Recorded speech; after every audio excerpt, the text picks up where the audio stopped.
If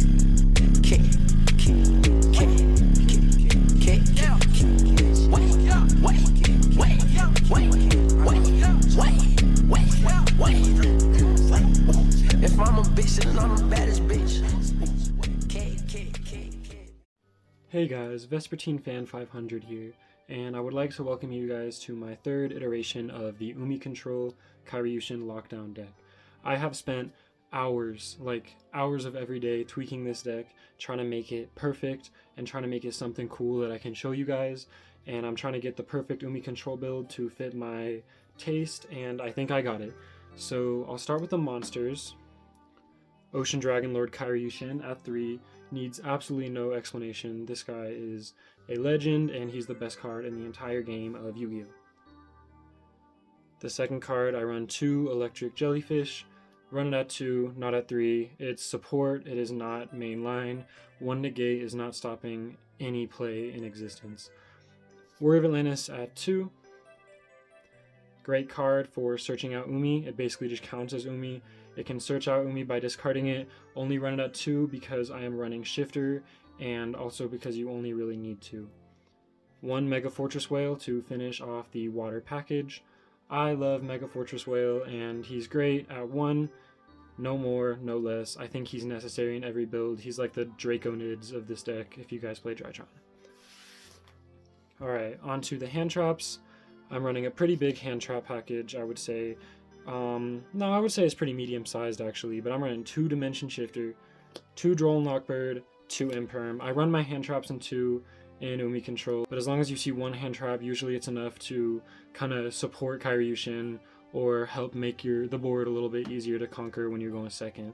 It's also pretty good when you're going first. For spells, I'm running 3 A Legendary Ocean, of course. This is the second most important card in the deck. It counts as Umi, and it's what activates all your water monsters' effects and makes Kairyu-shin lock possible. 3 Fish Sonar. This searches Kairyu-shin, it searches Electric Jellyfish, it searches Mega Fortress Whale, it searches all the Umi monsters you want to see. It's really good at 3. I'm running Droplets at 2 and Dark Ruler at 1, just in case I'm going second, and you can also basically search any card in your deck because I'm running a full pop package, so being able to search something like Droplets or Dark Ruler is just insane, and I'm running them pretty low because you don't really want to see them. Droplets can get rid of cards on your field and you can activate them again, like you can Droplets, Sea Stealth Attack, and it's actually an insane play. Droplets Umi and then activate Sea Stealth Attack, so basically you just Droplets for free. There's a lot of really cool things you can do with Droplets, and it turns all the bricks into your hand into playable fuel for negating the other board, and you only really need 2 cards in your hand, that's Umi and Kairyu-shin, to get a pretty good board going, so Droplets is great for that. For the pop package, like I mentioned earlier, I am running 3 Pot of Prosperity, 3 Pot of Duality, 1 Pot of Extravagance. You do not want to see Pot of Prosperity and Pot of Extravagance in the same hand, but seeing Pot of Duality and Pot of Prosperity is great. Seeing Pot of Duality and Extrav is great. There's just a lot of really cool things you can do with the pot engine. You don't really need to special summon. Your extra deck doesn't matter. So just being able to use your extra deck for more consistency is great in this deck, and it helps make Umi way more consistent than it usually is, because this deck is pretty bricky without the pot package, I would say.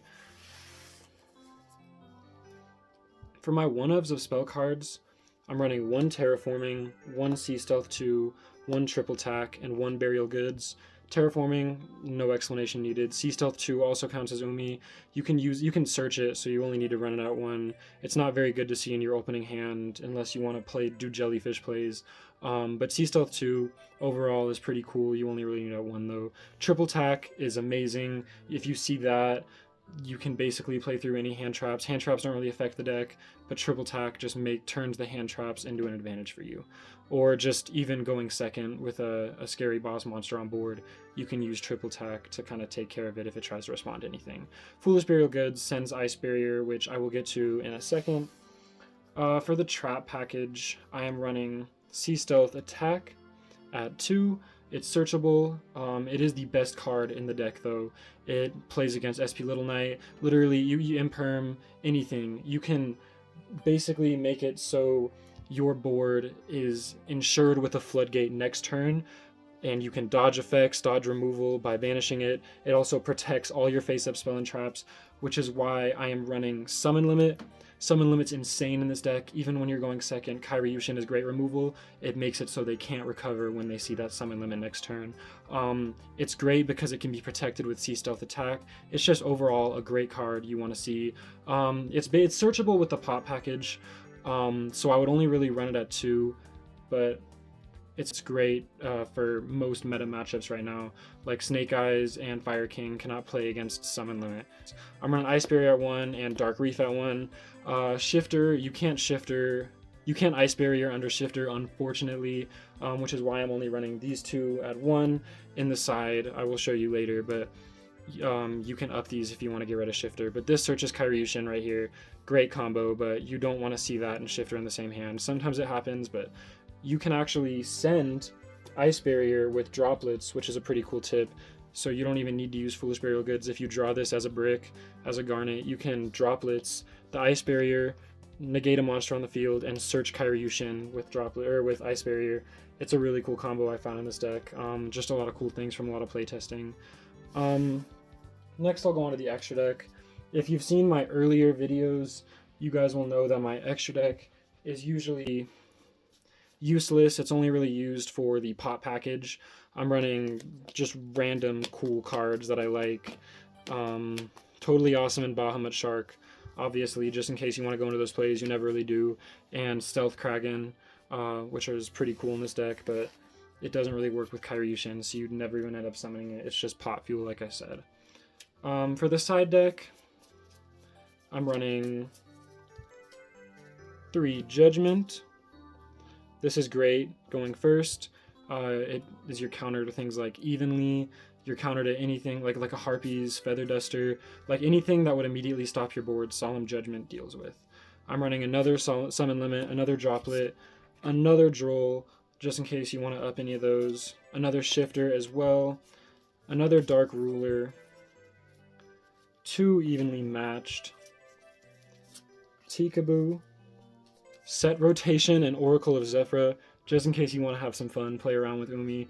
It can shut down things like Fire King Island, that Temple of the Snake Eyes card. Some pretty prominent field spells are in the meta right now, and Set Rotation is not the best card for consistency because you're running a Garnet that you don't want to see in your hand, but again, you can just send that off of droplets if you ever need to, so it ends up working out anyways. I don't really side it often in official matches, but it's pretty fun when you're going against your friends and you want to see if you can do it. Like I said, the other set of Ice Barrier and Foolish Burial Goods, and Gamma Seal got demoted to the side deck. I noticed he was kind of a brick in my hand, and I didn't want to see him opening up if I was going first. Even with droplets, it wasn't really worth it, and I kind of like to run less monsters, so Gamma Seal got put into the side just in case I need him. So that's all for the deck profile. I'm not sure if I'll include a combo video, but if you end up seeing a combo video I did, or a replay or something, I might have slapped it on to the end of this video, but if not, thank you guys for watching, and I really appreciate you guys for tuning in. Do what you want when you pop.